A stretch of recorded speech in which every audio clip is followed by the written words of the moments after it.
है बनारस के घाट। और बनारस की घाट और यहाँ पे अगर हम आपको थिएटर के दो ऐसे इमिनेंट पर्सनालिटी से मिलाएं तो क्या बात हो।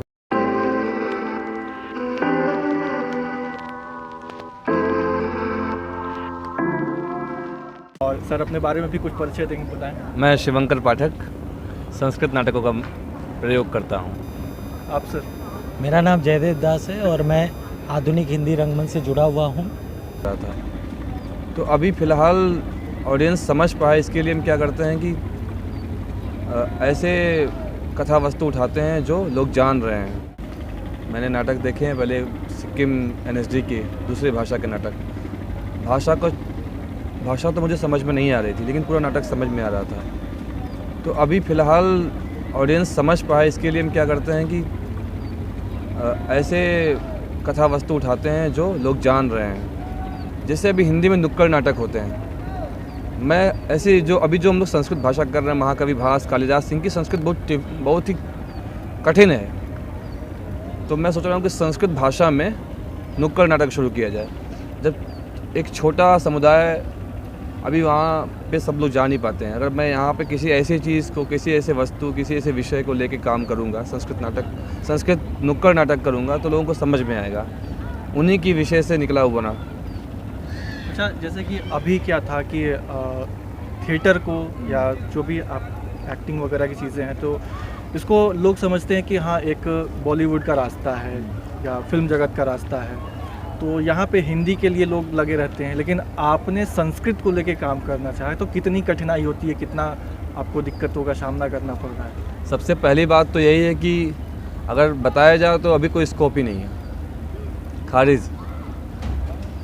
मैं क्यों कर रहा हूँ, बस मैं पर्सनली बताऊँ तो मैं इसलिए कर रहा हूँ इस चीज़ को लेके कि ये अपनी जो है, जिससे जननी जन्मभूमिश्च, जननी के प्रति जो दायित्व होता है और जन्मभूमि से जो हमें मिला है उसकी जो ये विरासत है, उसकी रक्षा के लिए मैं कर रहा हूँ। सीधी बात तो मेरी ये है। लेकिन जहाँ तक और बातें हैं दूसरे लोग क्यों करें, तो साफ बात, उसमें स्कोप ही नहीं है। बहुत मुश्किल है जिसमें स्कोप ही नहीं है अभी वर्तमान में, जिससे कुछ मिलना ही नहीं है। भाई फिल्म के लिए तो हिंदी नाटक करते हैं, हिंदी नाटक करेंगे, हिंदी फिल्म में जाएंगे। मलयालम करें, मलयालम में जाएंगे। तेलुगु से तेलुगु में जाएंगे, संस्कृत से कहाँ जाएंगे। लेकिन एक चीज़ जो फ़ायदा होगी वो हमें कहा जाता था, शुरू में भी कहा जाता है कि संस्कृत एक ऐसी भाषा है जो व्याकरण सम्मत है। और अगर कोई अभिनेता जिसकी रुचि किसी और भी माध्यम में जाने की है, क्योंकि फिल्म पूरी अलग तरीके से माध्यम है, तो वहाँ पर उनकी जो भाषा है वो शुद्ध हो जाएगी, इसकी मैं गारंटी दे सकता हूँ। नाट्यशास्त्र में छंदों की बात की गई है, व्याकरण और छंद की बात की गई है। हम व्याकरण एक अलग विषय है, मतलब कि नाट्यशास्त्र में खुद ही लिखा हुआ है, सर्वशास्त्रार्थ संपन्नम सर्वशिल्प प्रवर्तकम नाट्याख्यम पंचमम वेदम से इतिहासम करोमि अहम, ब्रह्मा कह रहे हैं। तो सभी शास्त्रों से संपन्न, सभी शिल्पों से, सभी कलाओं से संपन्न है। व्याकरण, साहित्य आदि सभी विषय इसमें हैं, समाहित हैं।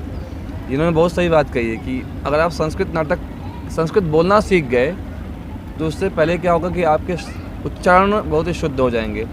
जैसे कि अभी बहुत बड़े बड़े दिल्ली में और मुंबई में इंस्टीट्यूट चल रहे हैं प्रोनाउंसिएशंस के, कैसे बोलना है इसके लिए। तो हम लोग के व्याकरण में जैसे अकुह विसर्जनीय नाम कंठः, साफ लिखा हुआ है व्याकरण में, वही व्याकरण उठा के नाट्यशास्त्र में लिख दिया है। कैसे, ये वाचिक अभिनय में लिख दिया अकुह विसर्जनीय नाम कंठः। समझ में नहीं आ रहा होगा आपको, लेकिन बहुत सिंपल से बोल दिया। अ और क ख ग घ, ये कहाँ से बोले जाएंगे? कंठ से बोले जाएंगे। एक एक लाइन का, हर एक का अलग शब्द, अलग अलग अक्षरों का अलग अलग उच्चारण स्थान है, उच्चारण स्थान होता है। अकुह विसर्जनीय नाम कंठः, ये कंठ से बोले जाएंगे। इचू ऐसा नाम तालु, ई और च छ ज झ, ये तालु से बोले जाएंगे। ऋतु रसाणाम मूर्धा, ऋतु रसा त थ द न, दंत से बोले जाएंगे। तो इस तरह से समझ में आ जाएगा। और उस पर अभी हमको पता नहीं कि ये शब्द हम कहाँ से बोल रहे हैं, लेकिन जब आप पढ़ेंगे उसमें तो आप पता लग जाएगा, तो उस पर आप वर्क करेंगे। दूसरी चीज़ है कि संस्कृत नाटक हम जो करते हैं, संस्कृत नाटक मतलब ही यही है कि नॉर्मल आप, अगर आपको यहाँ से वहाँ जाना है तो नाट्यशास्त्र खुद करता है, बिना चारी के आप जा ही नहीं सकते। बिना चारी प्रयोग के जा सकते हैं क्या? नहीं जा सकते, वो कला ही नहीं है। अगर आप नॉर्मल चले गए तो फिर कला का क्या मतलब? उसका कलात्मकता जिस चीज़ में नहीं है वो फिर कला ही क्या है? ठीक है, तो उसके लिए क्या करेंगे? फिर शारीरिक अभ्यास करते हैं।